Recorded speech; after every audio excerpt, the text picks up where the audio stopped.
तब मैट्रिक्स में 2 video already हो चुकी है जिसमें मैंने थ्योरी बताया था।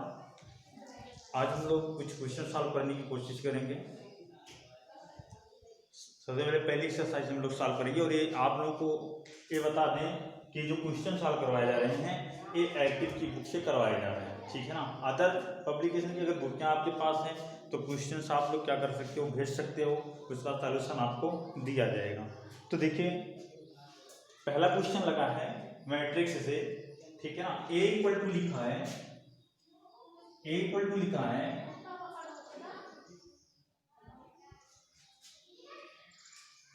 5 - 4 2 1 2 1 9 3 1 - 7 9 3 1 - 7 5 - 2 4 3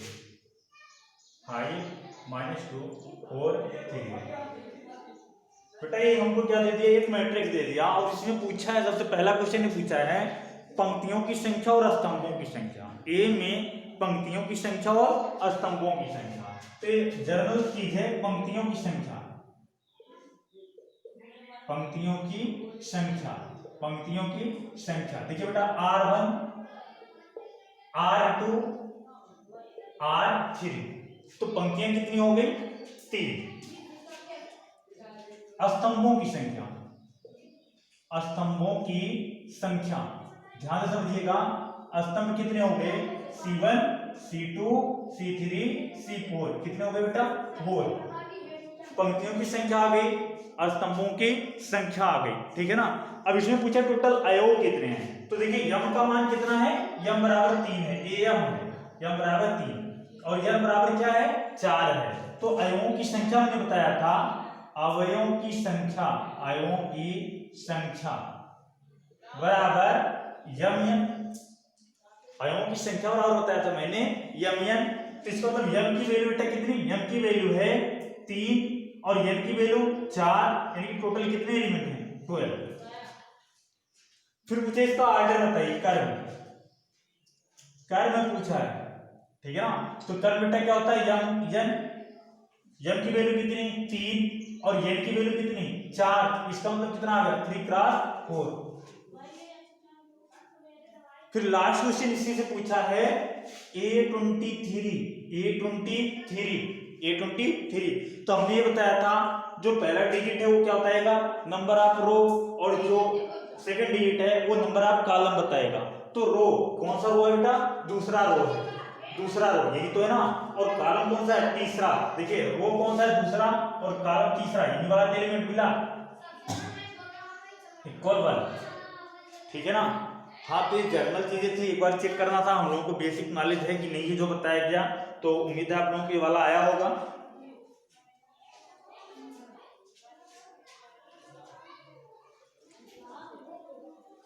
चलिए नेक्स्ट क्वेश्चन देखते हैं क्या लगा है। उन्होंने कहा किसी आयु में, किसी आयु में, ध्यान समझिएगा, सेकंड क्वेश्चन है, किसी आयु में,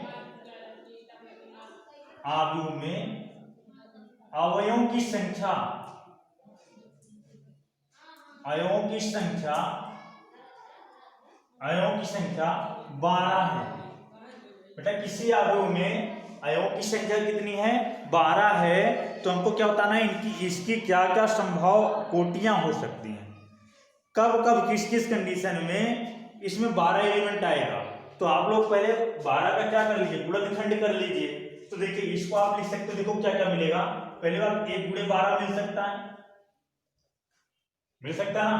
कोटि की मैं बता रहा हूं, कर्म की बात, ठीक है ना, या कोटि की बात। फिर देखिए अगली बार और क्या लिख सकते हैं, 12 × 1 लिख सकते हैं, और क्या लिख सकते हैं 4 × 3 लिख सकते हैं, और क्या लिख सकते हैं 3 × 4 लिख सकते हैं, और क्या बेटा 2 × 6 लिखा जा सकता है, और 6 × 2 इतने मिले, ठीक है ना। ये भी जनरल चीज थी, उम्मीद है आप लोगों को आया होगा।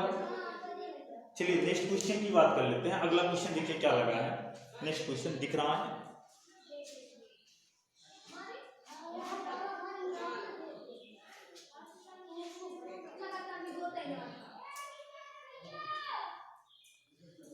चलिए बेटा नेक्स्ट क्वेश्चन देखते हैं। अगला क्वेश्चन क्या है? अगला क्वेश्चन लगा है x और y की वैल्यू फाइंड करना है दो आदमियों की तुलना करके।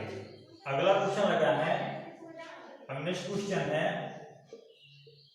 अगला क्वेश्चन है 3x 4y इक्वल में लिखा है 2 1.5 1 Z1। देखिए ध्यान से बेटा कैसे लगेगा। 3x 4y, अब हम लोग क्या करेंगे ना, इस 2 का अंदर गुणा करवाएंगे। 2 का जब अंदर गुणा होगा तो याद रखिएगा आव्यूह में आल एलिमेंट के साथ करता है, आव्यूह में आल एलिमेंट के साथ मल्टीप्लाई करता है। तो अगर 2 को हम ले जाएंगे अंदर तो 2 का मल्टीप्लाई पहले 1.5 के साथ होगा तो आएगा 3, फिर 2, फिर बेटा कितना आया 2z, फिर कितना आया 2।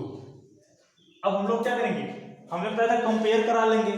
सेम एलिमेंट क्या होते हैं, इक्वल होते हैं। तो इसका मतलब x इक्वल टू कितना 2,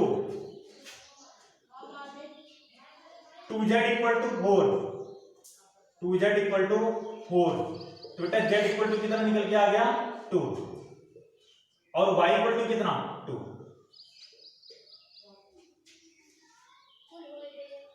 इसी में सेकंड पार्ट लगा है। देखिए आसान है, आप जो आप लोगों को क्वेश्चन एक ही टाइप के कई क्वेश्चन दिए गए हैं तो इसमें मेहनत ये करना होगा कि आप खुद से क्वेश्चन लगाओगे।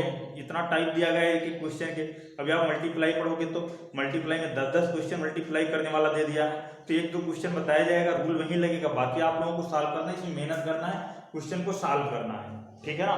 तो आज का आपका होमवर्क यही रहेगा कि एक्टिव बुकें जिन लोगों के पास हैं, जितने भी क्वेश्चन मैं छोड़ रहा हूँ उनका सॉल्यूशन आप लोगों को देना है, सॉल्व करके हमारे पास सेंड करना है, ठीक है ना।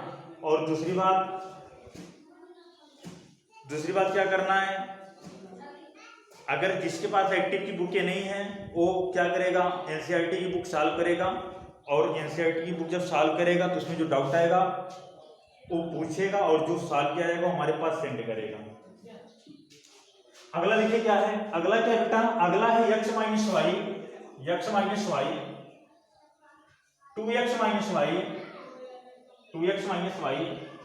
2x प्लस z और 3z plus omega, 3z plus omega equal में दे दिया बेटा -1 5 0 13। क्लियर हो रहा है ना, क्लियर ना हो रहा हो तो हम बोल रहे हैं, आप लोग लिख सकते हो।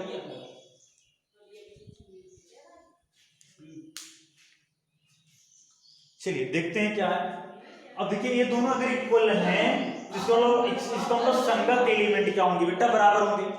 अगर ये दोनों इक्वल हैं तो संगत एलिमेंट क्या होंगे, बराबर होंगे। यानी x माइनस वाई इक्वल हमको मिल गया -1 और 2x प्लस जेड इक्वल मिल गया, equation first 2x plus Z equal मिल गया 5, सेकेंड फिर क्या मिला 2x माइनस वाई इक्वल मिल गया बेटा 0 और फोर्थ क्या मिल गया 3z प्लस ओमेगा इक्वल मिल गया 30।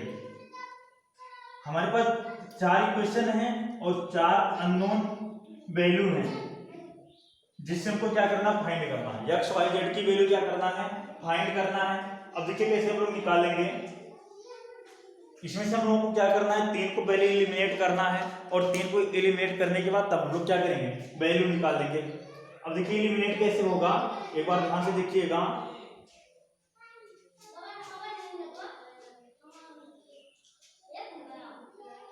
अगर हम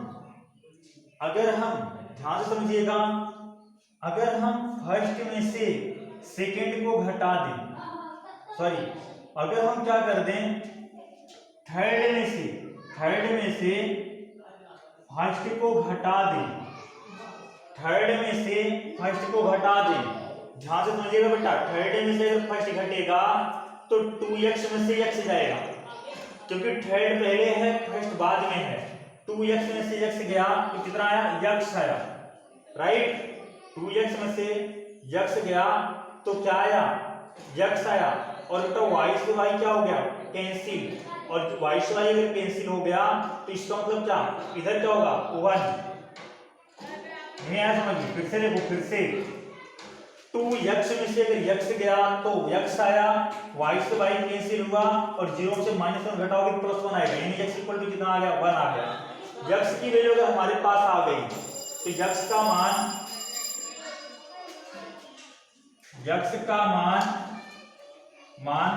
समीकरण 1 में रखने पर, समीकरण 2 में रखने पर, चलिए 1 और 2 में रखने पर, 1 और 2 में रखने पर इसका मान बेटा, x का मान हम कहाँ रख रहे हैं, समीकरण 1 और 2 में। 1 में अगर रखोगे तो यहाँ 1 आया है, जाके उधर घटेगा, ध्यान समझो, ऐसे देखो -1 आया है, -y आया बराबर -1 आया है, तो 1 जाके उधर घटेगा तो -y इक्वल टू क्या, -2, और y इक्वल टू कितना 2। और जहां पे बेटा x की वैल्यू रहती है ना 1 रखोगे 2 आएगा, 2 जाके उधर घट गया तो z इक्वल टू कितना आ गया 3, z इक्वल टू 3। अब तो ये z इक्वल टू 3 आ गया, 3 3 जा 9, 3 3 जा 9, उधर जाके घटा तो omega equal to 4, omega equal to 4।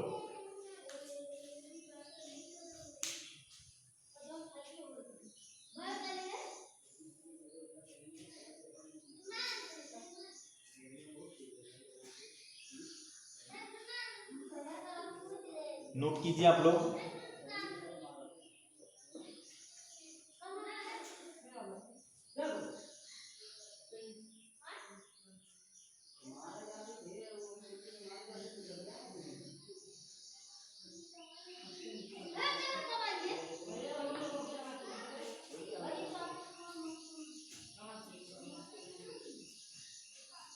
बेटा अगर आज बड़ी बड़ी खेल लेना।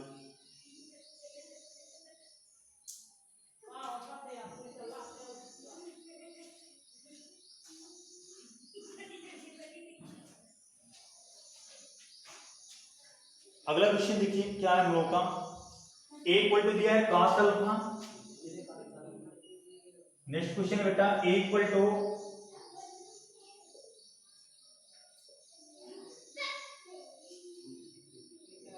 cos alpha sin 2 alpha. चलिए नोट कीजिए इतना, मिटा के तो बताते हैं।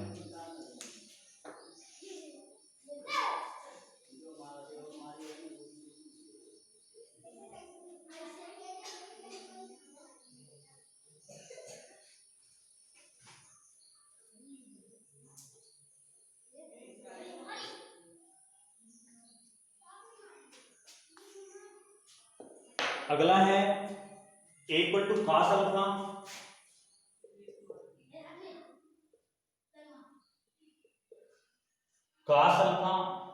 sin 2 अल्फा, sin 2 अल्फा, और cos अल्फा sin अल्फा।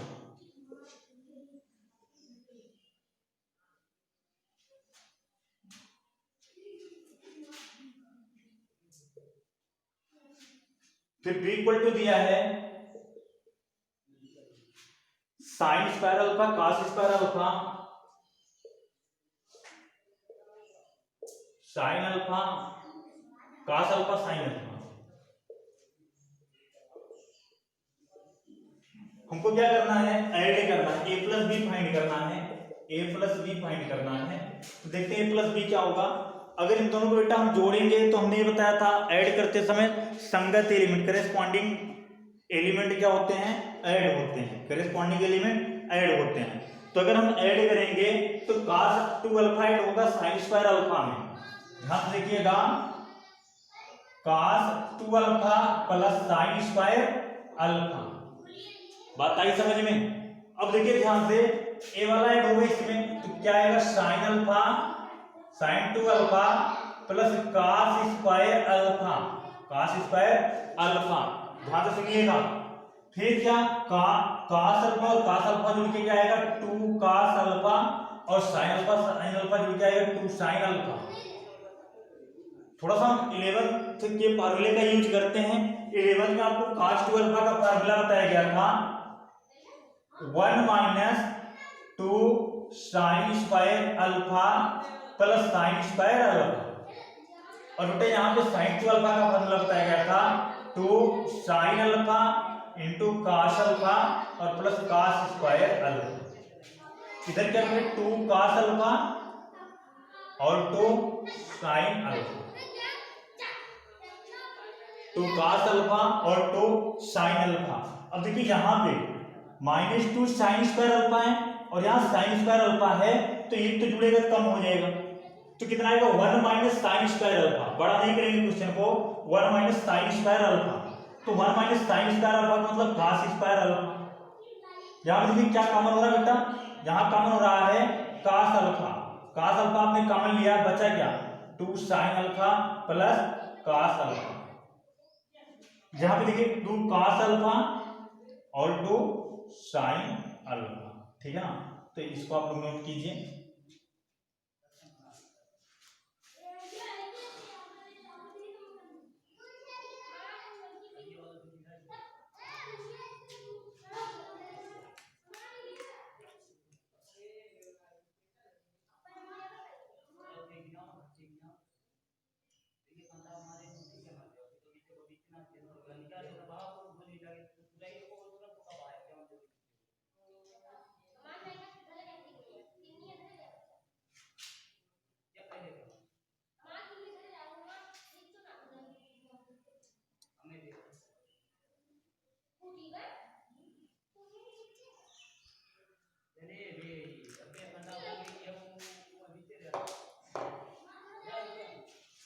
चलिए बेटा नेक्स्ट क्वेश्चन देखते हैं क्या लगा आपका एक्टिव पब्लिकेशन में। नेक्स्ट क्वेश्चन लगा आपका a equal to 3 minus 5, a equal में 3 माइनस 5, 2 माइनस 4 और b इक्वल में लगा है 0 3 3 7। हमको फाइंड करना है 2a minus 3b, 2a minus 3b equal 1। तो ध्यान से समझिएगा बेटा, a के सामने कितना लिख दिया 2, यानी इस पूरे में हमको किसका मल्टीप्लाई करना है 2 का मल्टीप्लाई करना है।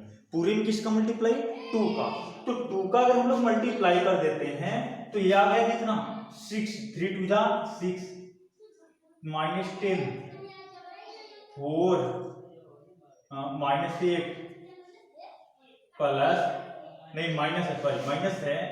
अब बेटा अगर 3 का मल्टीप्लाई करोगे तो 0 आएगा, 3 3 जा 9 आएगा, 3 3 जा 9 आएगा, 21 आएगा,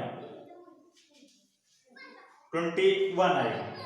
अब देखिए अब क्या करना है घटाना है, तो 6 में से 0 जाएगा तो कितना बचेगा 6, माइनस 10 में से आपको कितना घटाना है 9, तो माइनस कितना आ गया 19, 4 में से 9 घटाना है तो -5 और -8 में से 21 जाएगा तो आएगा -29, ठीक है ना, -29।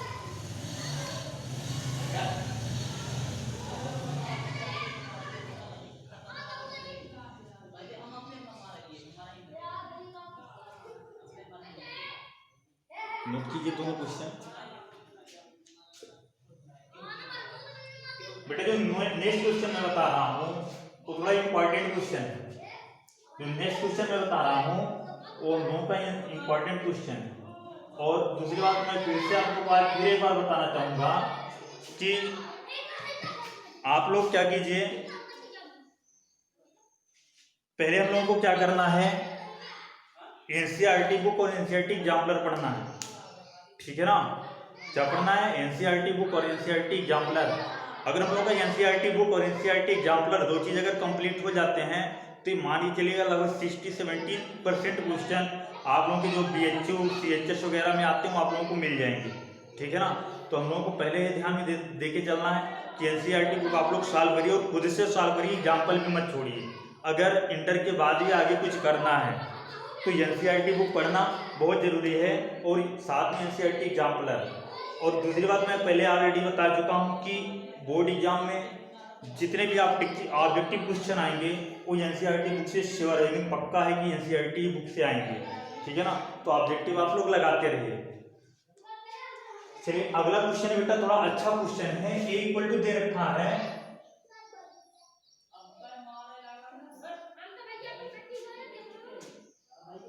ए इक्वल टू नहीं, ए प्लस 2b, ए प्लस 2b इक्वल में दिया है 3 2 5,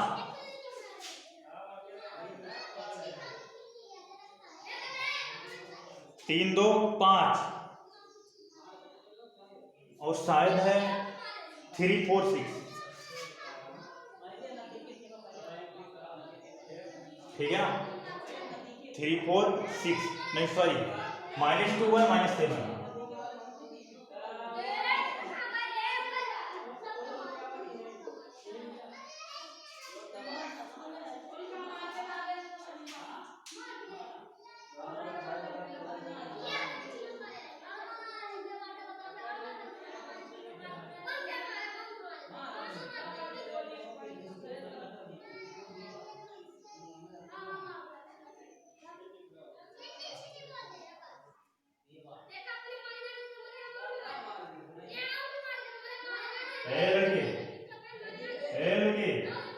एक चीज को मानेंगे ना, बस किसी भी बाहर आ जाएगी बेवकूफ कहीं के।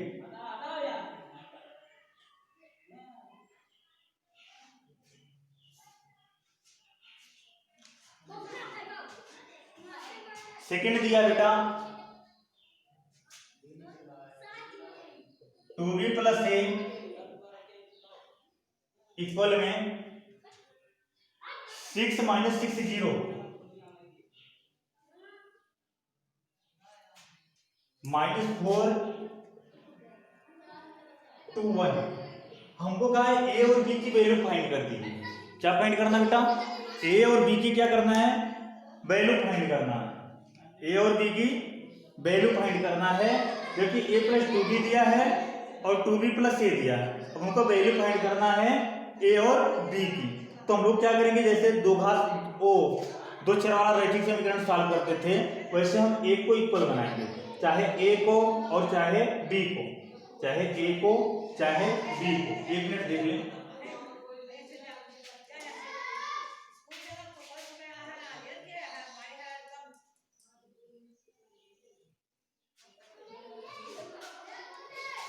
अब हम इक्वल करेंगे चाहे a का गुणांक और चाहे b का गुणांक। मान लीजिए अगर a का गुणांक इक्वल करना है तो इसमें हम 2 का मल्टीप्लाई करेंगे, और b का अगर गुणांक इक्वल करना है तो इसमें 2 का मल्टीप्लाई करेंगे। तो चलिए पहले हम क्या करते हैं, b का गुणांक क्या करते हैं, इक्वल करते हैं। तो सेकंड वाले में क्या करना है, 2 का मल्टीप्लाई करना है। तो इसका मतलब कितना आया, a प्लस 2b। इसको बेटा ऐसे रहने दीजिए, 3 2 5 -2 1 -7। अब यहाँ पे 2 का मल्टीप्लाई करोगे तो 4 ही आएगा और प्लस 2 भी आएगा। अब 2 का मल्टीप्लाई करिए कितना होगा बेटा, 12 -12 0 -8 4 2। अब अगर दोनों को हम क्या करते हैं, सेपरेट कर दें, घटा दें। कैसे? इसको कहिए फर्स्ट, इसको कहिए सेकंड। तो अगर हम सेकंड माइनस क्या कर दें, फर्स्ट कर दें, सेकंड माइनस फर्स्ट कर दें, तो बेटा 2b से 2b क्या हो गया, कैंसिल हो गया, और 4a से a गया कितना आया, 3a। इक्वल में ध्यान समझिएगा, इसमें से इसको घटाया जा रहा है, तो 12 में से 3 गया 9, -12 में से 2 गया -14, और 0 में से 5 गया -5। -8 में ये देखिए माइनस हो रहा है, -8 में से -2 यानी कि +2 हो गया, -6। 4 में से गया 3, और 2 में से -7 गया, तो प्लस का 9। इतना आप लोगों को करना आता है, इतना आप लोगों को करना आता है, ठीक है ना। अब देखते हैं हम लोग क्या होगा, ध्यान से देखिएगा। a इक्वल टू कितना आ गया, a इक्वल टू कितना आ गया, a इक्वल टू आ गया 3 से आप डिवाइड कर दीजिए, 3 minus 14 upon 3 minus 5 upon 3, right. फिर क्या 3 से डिवाइड करोगे -2 1 3, ये आ गया क्या एक ही वैल्यू। एक ही वैल्यू आप कहीं भी रख के ले जाके आप घटा दीजिए, यहाँ रख के जाके घटाइए, इसमें 2 से डिवाइड कर दीजिए। तो इतना आप लोगों को करना है, बी की वैल्यू फाइंड करना है, ठीक है ना। और एक बार बुक में क्वेश्चन मिला लीजिएगा, हो सकता है कुछ गलत लिखा हो तो आप अपने अकॉर्डिंग सॉल्व कीजिएगा। चलिए नेक्स्ट क्वेश्चन देखते हैं क्या है।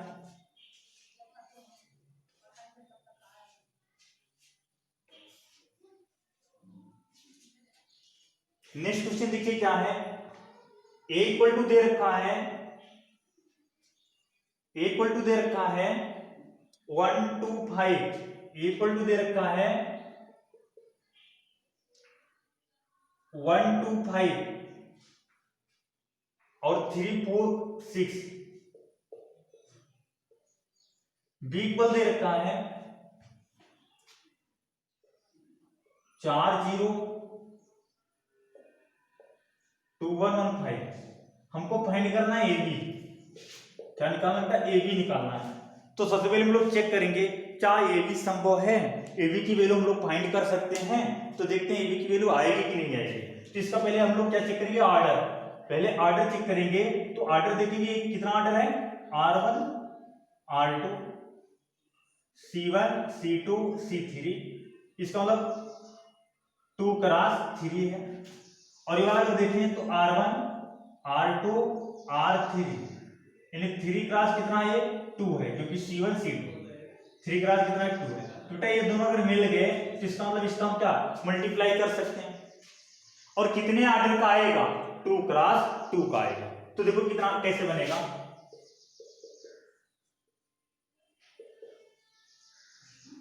हमने कहा था पहले रो का मल्टीप्लाई पहले कॉलम में होगा संगत एलिमेंट के साथ।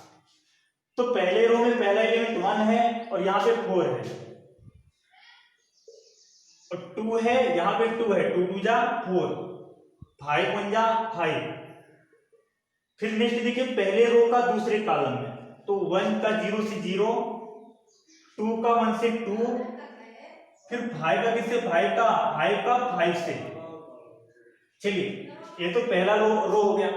अब सेकंड रो की बात करते हैं। सेकंड रो का पहले कॉलम में, तो सेकंड रो यही तो है, इसको पहले कॉलम में, तो पहले एलिमेंट 4, यही 12, 4 2 जा 8, 6 1 जा 6। फिर देखिए यहां पे अब दूसरे रो में होगा, दूसरे कॉलम में होगा, तो 3 का 0 से 0, 4 1 जा 4 6। तो आ गया ए बी इक्वल टू आ गया बेटा, ए बी इक्वल टू आ गया 4 4 8 5 13, 25 में 2 जोड़ोगे 27, 12 8 कितना 20, 20 में 6 ऐड किए 26, और 30 में 4 ऐड किए तो 34। ये आ गया क्या, ए बी। कितना है बेटा, ए बी आया, ठीक है ना, ए बी आया। देखिए मैं आप लोगों को क्लियर कर दूं, अभी तक जितना भी पढ़ाया गया, आप लोगों को कुछ अपने अकॉर्डिंग की तैयारी करनी है। आप लोगों को जितना भी पढ़ाया गया अभी तक, यहाँ से क्वेश्चन आने की संभावना बहुत कम है, ठीक है ना। मल्टीप्लाई भी आपको नहीं देगा, राइट, यहाँ से मल्टीप्लाई भी आपको उम्मीद है नहीं देगा। जो आएगा वो मैं क्लियर कर दूंगा कि हाँ ये क्वेश्चन आ सकता है, ठीक है ना। एक जो मैंने इससे पहले बताया, जैसे ये वाला बताया, ये वाला क्वेश्चन हो सकता है, आ सकता है, ठीक है ना। और बाकी बहुत ज्यादा इंपॉर्टेंट तो अभी बताया नहीं है यार।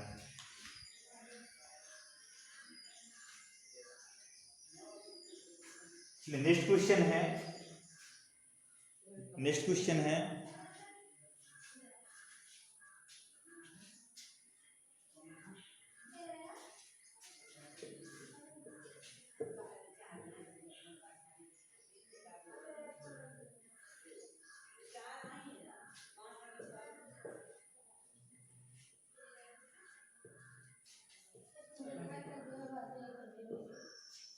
अगला क्वेश्चन लगा है a equal to 0c minus B, A equal to 0c minus B minus C 0a और b minus A 0।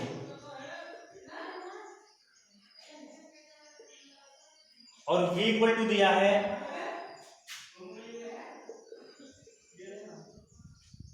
A square A B A सी,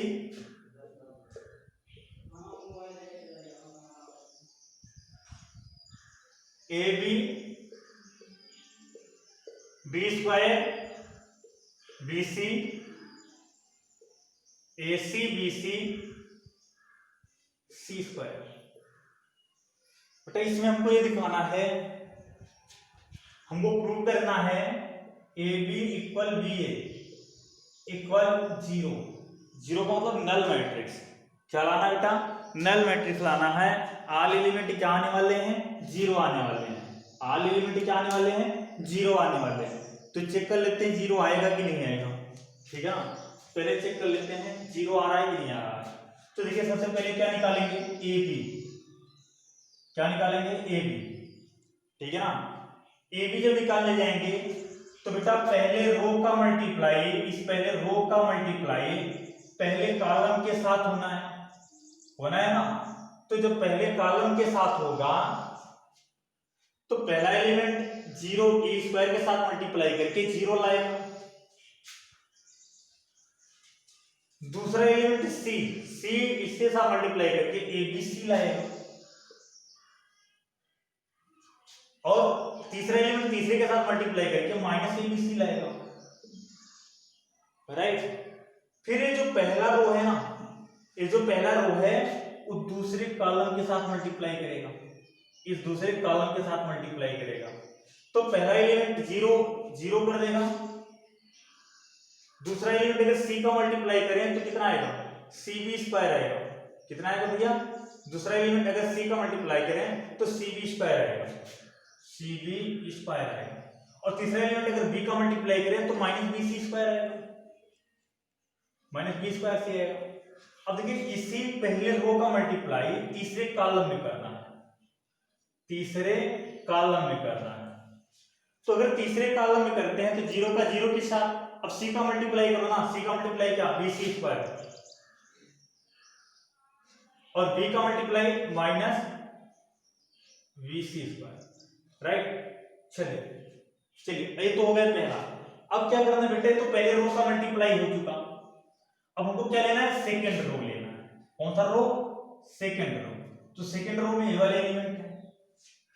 और पहला क्या लेना? फिर से कॉलम लेना है। तो इतना आप लोगों को आ रहा है, माइनस सी का मल्टीप्लाई अगर ए में होगा तो आएगा माइनस ए स्क्वायर सी प्लस में। ध्यान से समझिएगा, 0 का मल्टीप्लाई इसमें होगा 0 आएगा, और ए का मल्टीप्लाई इसमें होगा ए स्क्वायर सी स्क्वायर आएगा, ए स्क्वायर सी आएगा।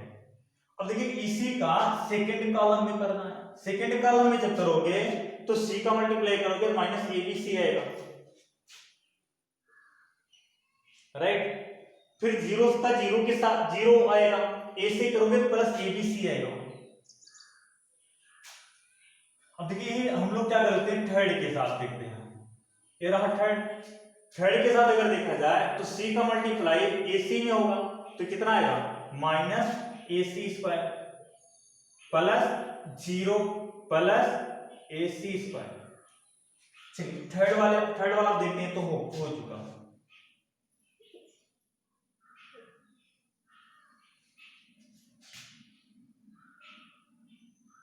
थर्ड वाला देखते हैं। बी का मल्टीप्लाई ए स्क्वायर के साथ होगा, कितना आएगा? ए स्क्वायर बी। और बी का इस ए का मल्टीप्लाई यहां होगा माइनस ए स्क्वायर बी।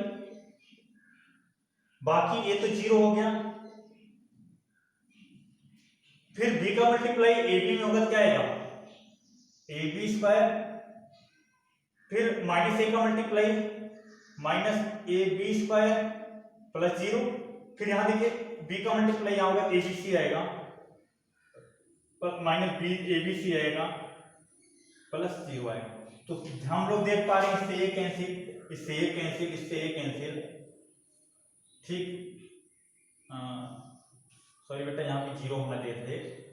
इससे ये कैंसिल, इससे ये कैंसिल, इससे ये कैंसिल, ये सब क्या हो गया बेटा? कैंसिल हो गए। तो आंसर क्या आ गया? Null matrix. क्या आ गया? नल मैट्रिक्स आ गया। 0 0 0 0 0। और इसको हम लिखते हैं डार्क में लिखिएगा ऐसे इस एज से 0। ठीक है ना? तो ये देखिए एक बात हमारी प्रूफ हो गई, ए बी इक्वल टू क्या आ गया, 0 आ गया। ऐसे हम लोग क्या निकाल सकते हैं, बी ए निकाल लेंगे, ठीक है ना। तो बी ए आप लोग निकाल के दिखाओगे, बी ए खुद से निकालोगे,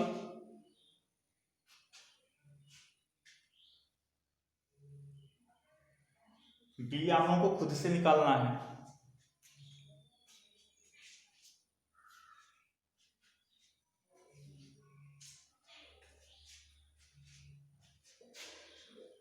चलिए आज के दिन का आखिरी क्वेश्चन मैं बता रहा हूं।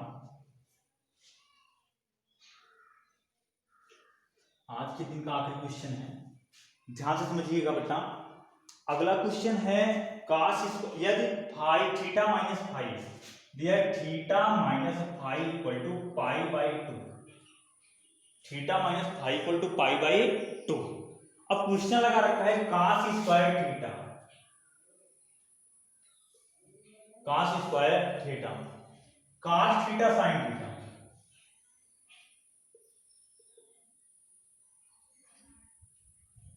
फिर काश थीटा साइन थीटा, फिर साइन स्क्वायर थीटा, अगला है cos square theta,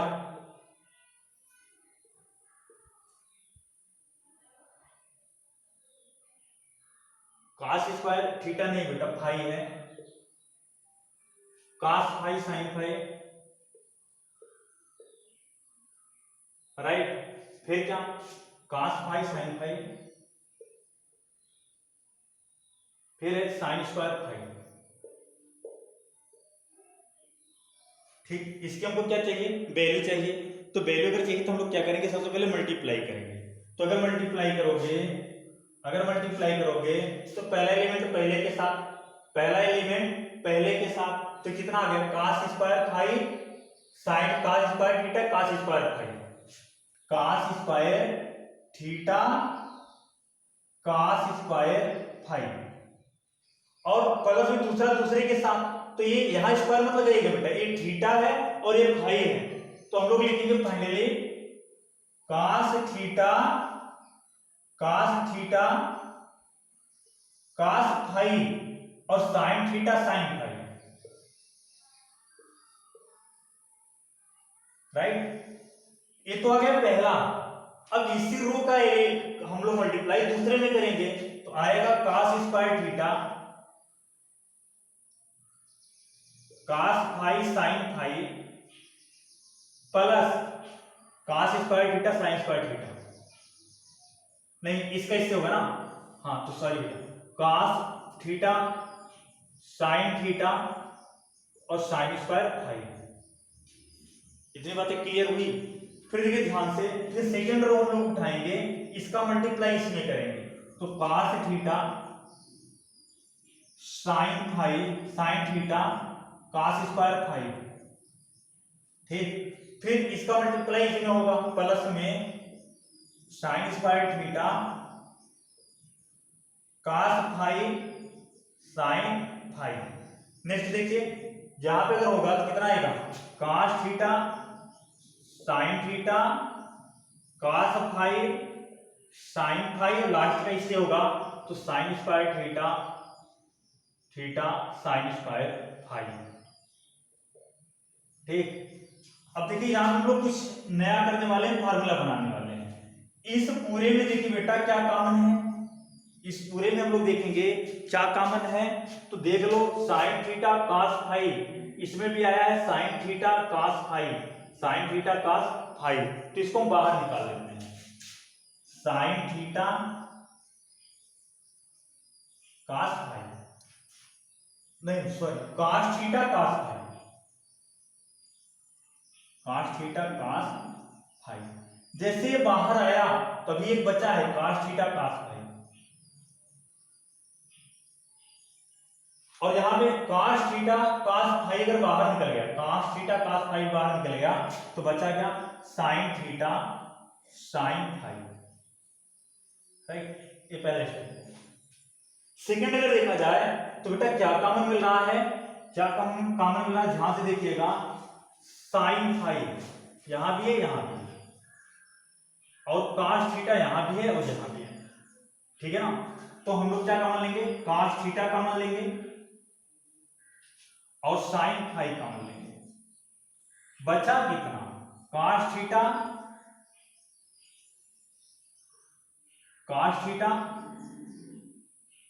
cos phi plus sin theta sin phi.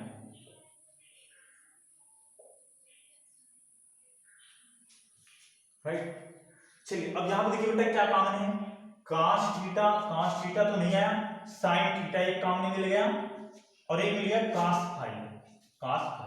तो बचा क्या, sin theta common, cos phi. ध्यान समझिएगा क्या बच रहा है, cos theta cos phi plus यहां पे क्या बच रहा है, sin थीटा sin फाई। और इसमें देखिए बेटा क्या कॉमन है, sin theta sin phi common है, sin theta sin phi common है। बचा क्या, cos theta cos phi plus sin theta sin phi. अब ध्यान से समझिए हमारी बात को, एक फार्मूला बन गया किसका, cos ए cos बी प्लस sin ए sin बी, cos ए cos बी प्लस sin ए sin बी। फार्मूला क्या हो गया, cos ए माइनस बी का, cos ए माइनस बी का फार्मूला किसका हो गया बेटा, cos ए माइनस बी का। तो आंसर क्या आने वाला, ध्यान से समझिए, cos theta cos phi, cos A minus B का मतलब थीटा माइनस फाई। ठीक, यहां क्या आया, cos थीटा sin फाई और ये क्या बन गया, cos थीटा माइनस फाई। यहां पर देखिए sin थीटा cos फाई। अब बचा क्या, ये क्या बन गया, cos थीटा माइनस फाई और यहां पे sin थीटा sin फाई, तो cos थीटा माइनस फाई। ठीक है ना, और theta minus phi equal to बेटा क्या दे रखा है, pi by 2। Theta minus phi equal to pi by 2, तो cos पाई बाई 2 आया और cos पाई बाई 2 मतलब cos 90 का मान 0 होता है, टोटली 0 आ गया। तो आंसर में क्या लिखोगे, यहां लिख देते हैं 0 0 0, एक लाइन में आप लोग वैल्यू रख लीजिएगा। ठीक है ना, इतना आप लोग सॉल्व करोगे और मैं भी कुछ क्वेश्चन आप लोगों के पास सेंड करूंगा जो आप लोगों को क्या करना है, सॉल्व करके आप लोगों को दिखाना है। ठीक है ना, तब तक आप पढ़िए, फिर नेक्स्ट डे नेक्स्ट वीडियो।